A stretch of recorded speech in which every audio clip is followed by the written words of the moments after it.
Hi hello friends, நான் already போன வீடியோவில் ஷேர் பண்ணியிருந்தேன். நெக்ஸ்ட்டு வந்து நான் பிரியாணி பண்ண போகிறதா. ஸோ வாங்க பார்க்கலாம். நான் வந்து சரின்னு சொல்லிட்டு ஒரு கேப் எடுத்துக்கிட்டேன். ஆரஞ்சு ஜூஸ் நானும் எனக்கும் என் ஹஸ்பண்டுக்கும் போட்டுக்கிட்டாச்சு. அப்புறம் அவங்களுக்கு கொடுத்துட்டு நானும் ஜூஸ் குடிச்சிட்டேன். ரொம்பவே டேஸ்ட்டாக இருந்துச்சு. சரி, நெக்ஸ்ட்டு பிரியாணிக்கு தேவையான திங்ஸ் எல்லாத்தையுமே எடுத்து வச்சாச்சு.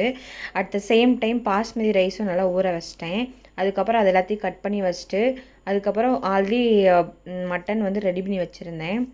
தேவையானதை எடுத்து வச்சுட்டு அதுக்கப்புறம் ஸ்பைசஸ், அதுக்கப்புறம் பொடி மசாலா எல்லாத்தையும் எடுத்து வச்சாச்சு. நான் வந்து பிரியாணி அண்டு மட்டன் மசாலா மட்டும்தான் போடுவேன். அதுக்கப்புறம் நல்லெண்ணெய் ஊற்றி வச்சுட்டேன். வச்சதுக்கப்புறம் வந்து அந்த ஸ்பைசஸ்லாம் போட்டுட்டு கொஞ்சம் லைட்டாக கலர் சேஞ்ச் ஆகிற வரைக்கும் வெயிட் பண்ணேன். அதுக்கப்புறம் தேவையான அந்த பச்சை மிளகா அதையும் போட்டு லைட்டாக அந்த உரப்பு வந்து இந்த எண்ணெயில் லைட்டாக அப்சர்வ் ஆகட்டும்னு சொல்லிட்டு அதையும் லைட்டாக ஃப்ரை பண்ணிவிட்டு நெக்ஸ்ட்டு வந்து வெங்காயம் போட்டுட்டேன். வெங்காயம் போட்டு கொஞ்சம் நல்லா ஃப்ரை ஆகிற வரைக்கும் அந்த வெங்காயத்தை விட்டுட்டேன். அதுக்கப்புறம் சரின்னு சொல்லிட்டு தயிர் வெங்காயமாக ஒன் சைடு நான் ரெடி பண்ணி வச்சாச்சு. சரின்னு சொல்லிட்டு அதை அடுப்பில் வச்சுட்டு சரி நமக்கு வந்து நெக்ஸ்ட்டு வந்து தயிர் வெங்காயம் ப்ளஸ் வந்து எக்கு தேவை, அதனால் அதை போய் ரெடி பண்ணி வச்சுருவோம் அப்படின்னு சொல்லிவிட்டு நான் போய் 3 எக்கு எடுத்துகிட்டு வந்துட்டு ரெடி பண்ணி வச்சிட்டேன். எனக்கு ஒன்று, எங்கள் ஹஸ்பண்ட்க்கு ஒன்று, அதுக்கப்புறம் வந்து எங்கள் அம்மா அன்றைக்கி வரதா சொல்லியிருந்தாங்க. அவங்களுக்கு ஒரு எக்கு வந்து எக்ஸ்ட்ராவே நான் வந்து பாயில் பண்ணி ரெடி பண்ணி வைக்கலான்னு சொல்லிட்டு அதையும் ஸ்விட்ச் ஆன் பண்ணி வச்சுட்டு ரெடி பண்ணி வச்சிட்டேன். ஒரு 5 மினிட்ஸில் அது கொதிச்சிரும்.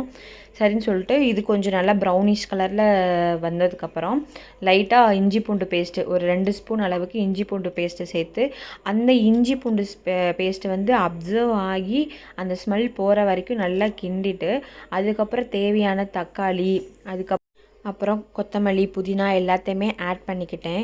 நமக்கு வந்து பிரியாணிக்கு வந்து மெயினாக அந்த டேஸ்ட்டுக்கு வந்து எது வந்து நமக்கு கை கொடுக்குன்னு பார்த்திங்கன்னா புதினா தான். அதுக்கப்புறம் தேவையான மசாலா, மட்டன் பொடியும் அப்புறம் வந்து பிரியாணி பொடியும் கொஞ்சம் கொஞ்சம் ஆஃப் சேர்த்துக்கிட்டேன்.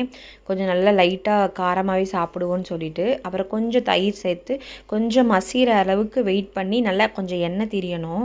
லைட்டாக எண்ணெய் திரிஞ்சோடனே தேவையான நான் மட்டனை வந்து ஆட் பண்ணிக்கிட்டேன். அதுக்கப்புறம் எக்கு பாயில் ஆகிடுச்சு. அதையும் ஆஃப் பண்ணி வச்சுட்டு அப்புறம் எண்ணெய் திரிகிற வரைக்கும் அதை ஃபுல்லு வேக வச்சுட்டு அப்புறம் இந்த சூப்புலேயே ஆல்ரெடி நான் தண்ணி, இந்த மட்டன்லேயே சூப்பு தண்ணி எடுத்து வச்சுருந்தேன். அந்த தண்ணியையும் நான் வந்து 1 கப் பாஸ்மதி ரைஸ்னால் 1.5 கப் வந்து பாஸ்மதி அந்த ரைஸ்க்கு தேவையான வாட்டரை வந்து நான் ஆட் பண்ணிக்கிட்டேன். அப்புறம் தேவையான உப்பு ஆட் பண்ணிக்கிட்டேன். அதுக்கப்புறம் வந்து அந்த நல்லா கொதிச்சதுக்கப்புறம் பாஸ்மதி ரைஸை சேர்த்து அப்படியே க்ளோஸ் பண்ணி வச்சாச்சு. அப்புறம் குளிச்சுட்டு வந்துட்டு அதுக்கப்புறம் ஓப்பன் பண்ணி பார்த்தேன். ரொம்பவே நல்லா இருந்துச்சு. ஸ்மெல்லும் செம்மையாக இருந்துச்சு. இதுதான் என்னோடய style method biryani. Thank you for வாட்சிங் மை ஃப்ரெண்ட்ஸ்.